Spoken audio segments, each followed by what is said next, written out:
What's up, everybody? Welcome into Chicago Bears Now from my vehicle because I was just pulling up to dinner when the Bears traded for Garrett Bradbury when the news was announced. So in my car, holding my phone against my steering wheel, trying to bring you guys this breaking news because that's what we do. If you want to support the channel, this isn't the best video we're ever going to do, but I'm trying to bring you the content in real time. So hit that subscribe button, turn on notifications. I would greatly appreciate it. Everybody that watches, your subscribers, liking the videos, it all helps, so I greatly appreciate it.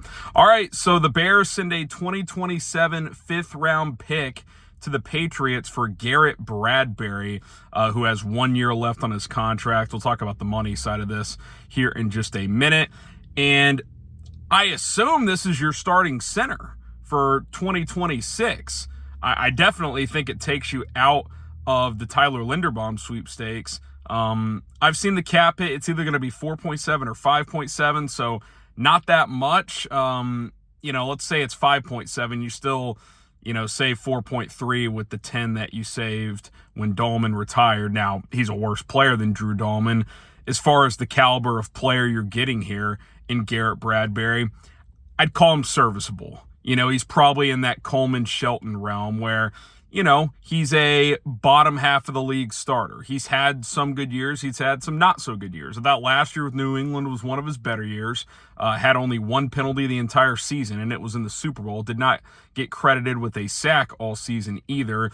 He is mobile. He's pretty good in the outside zone running game. His pass pro is pretty spotty.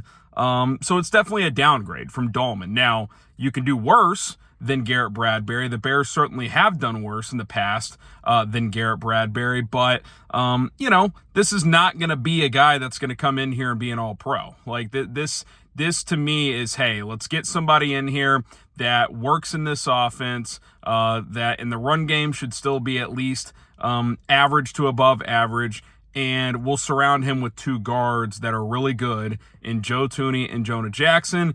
And we'll reassess center in 2027, and maybe, because this is the last year of his deal, and I think this probably more likely than anything else opens the door to drafting a center, a Logan Jones, a Pat Coogan, a Jake Slaughter, Vecht out of Kansas State, Hecht, I think is his name, Sam Hecht, might be his first and last name. I'll double check that when I get a chance, but this is not, to me, your long-term solution. This is a serviceable option for 2026. You give up a draft pick next year, so it doesn't impact your draft class this year.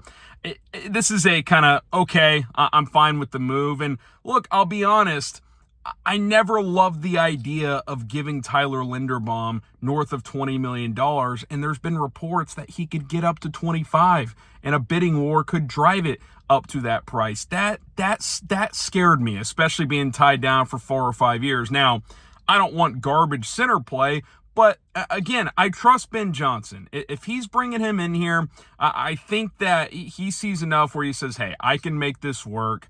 Let's not half-ass this position, but let's bring in a guy who I think we can, with Dan Rochar, can get the job done in 2026. Maybe we draft a guy in the middle rounds to push him.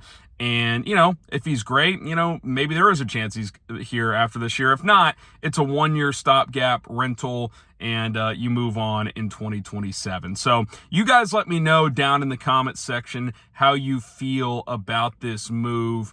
Give me your one-word reaction to trading for Garrett Bradbury. To me, it's kind of like, okay, as weird as it sounds, and some of you probably agree with me, is Garrett Bradbury for $5 million or Tyler Linderbaum for $22-23 million per year with 70 guaranteed. I think I'd rather go this route.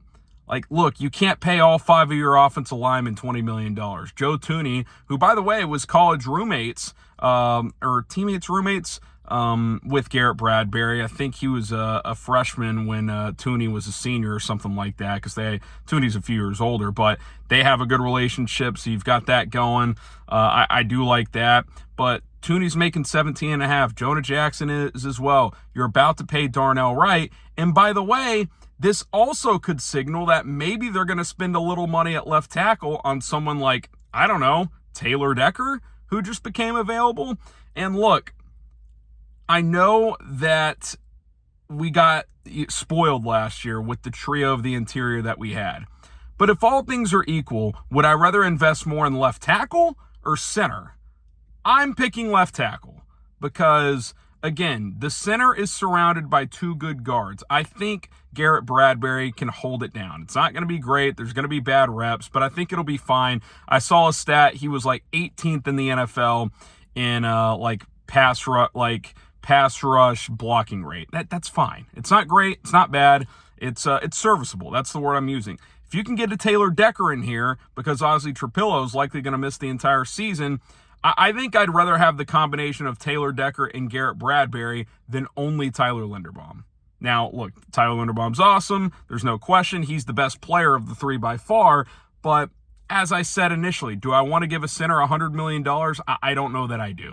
I don't know that I do. So you go get Garrett Bradbury, you check off a need before free agency, and now you attack elsewhere. Maybe you can get Taylor Decker done before the start of free agency since he is cut.